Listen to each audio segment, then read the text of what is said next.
ইহুদিরা যিশুর কাছে এক মহিলাকে নিয়ে আসলো। তারা বলল, প্রভু, এই মহিলাকে আমরা দুষ্কর্মের সময় ধরে ফেলেছি, আমরা এখন একে কি করব?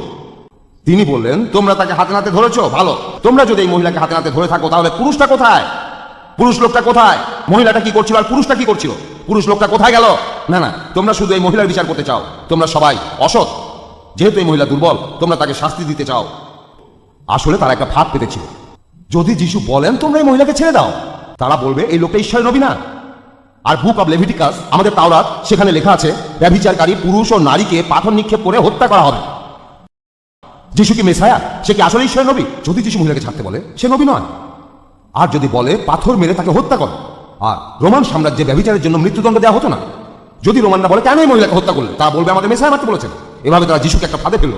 সরকারের সাথে যিশুর বিরোধ হবে, রাষ্ট্রের আইনের সাথে। যিশু এখন কি করবেন? তিনি বললেন, তোমাদের মধ্যে যে লোক একেবারে নিষ্পাপ, সে প্রথম পাথরটা মারবে। তোমাদের মধ্যে যারা একেবারে নিষ্পাপ, তারা শুরু করো, পাথর মারো। আর এই কথা বলেই যিশু মাটিতে বসে পড়লেন আর বালির উপর দাগ কাটতে লাগলেন। আমি খ্রিস্টানদের প্রশ্ন করছি, যিশু সেখানে কি লিখেছিলেন? কেউ জানে না। আমি আপনাদের বলি, আমার সারা জীবনে এমন কোন খ্রিস্টানকে পাইনি যে বলতে পেরেছে যিশু কি লিখেছিলেন। আমি এখন বলবো আমার থিওরি, আমার ভুলও হতে পারে। আমার মতে যিশু সেই লোকগুলোর নাম লিখছিল যারা তার পেছনে দাঁড়িয়েছিল।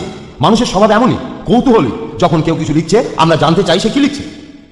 তখন যারা সেই মহিলাকে মারতে চেয়েছিল, তারা সেই লেখাগুলো দেখলো। সেখানে জোড়ায় জোড়ায় নাম লেখা আছে।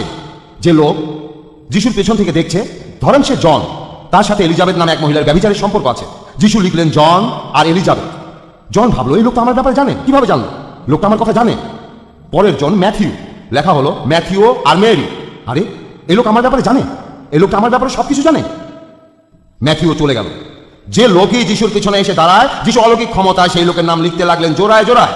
তুমি যেই হও, তোমার নাম স্মিথ। এই স্মিথ লোকটার সাথে রোজেটা নামে এক মহিলার সম্পর্ক আছে। এরকম যেই পেছনে এসে দাঁড়ালো, যিশু তাকেই ছক্কা মারলেন সেই লেখা দিয়ে। এই লেখা দিয়ে তিনি সবাইকে ছক্কা মেরে দিলেন।